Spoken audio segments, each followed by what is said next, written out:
Watch up mga kapangit! Si Ate Lulu at si Pangit. What? Magmamodel sila. Costistas number 1. Costistas number 1. Pangit! Bumpanis!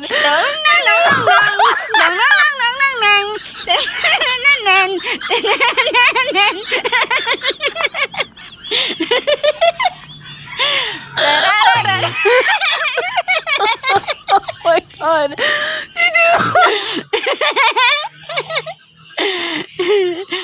Contestant number 1.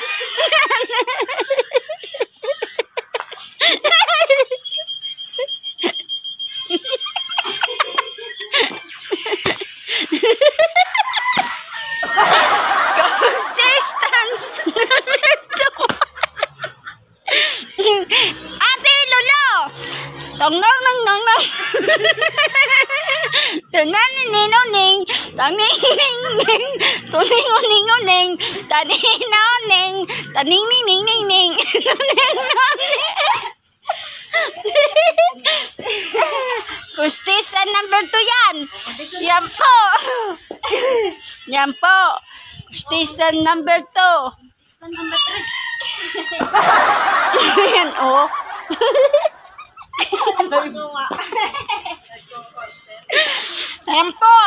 Yan po si Ate Lulu. Ang hirap po maglakad. Dahil nakapos po yung pera niya pagbili sa ukay-ukay, kaya ang tsinelas kabingangan ho, yan. Ang kinayang bayaran na yung kabila lang. Yung kabila ay hindi. Yan.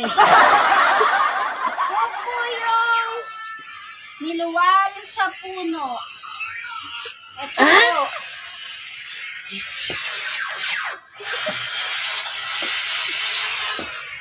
Oh no!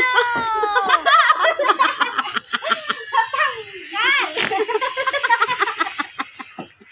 Anong nangyari dyan? Kinapos yung pambili kaya yung isa iwan nyo pa.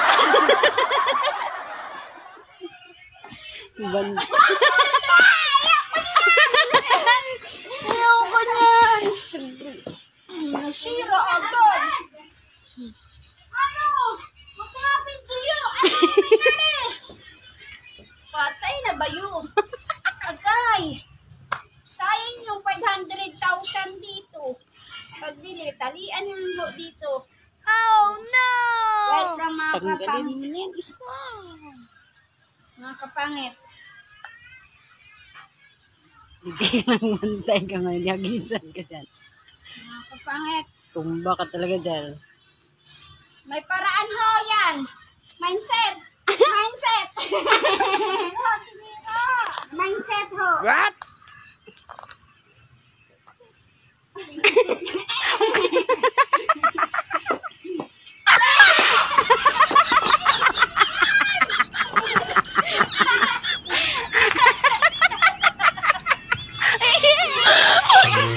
Nabuting agad yun.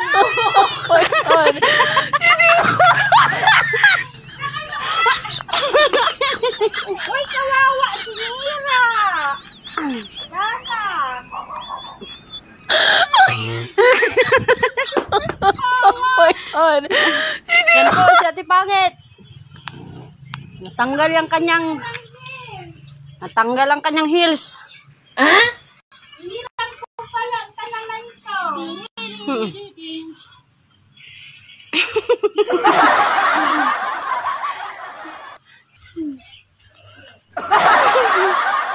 Yan po yung epekto ng natanggal yung heels.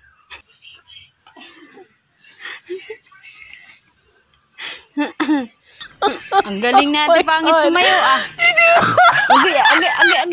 Agay.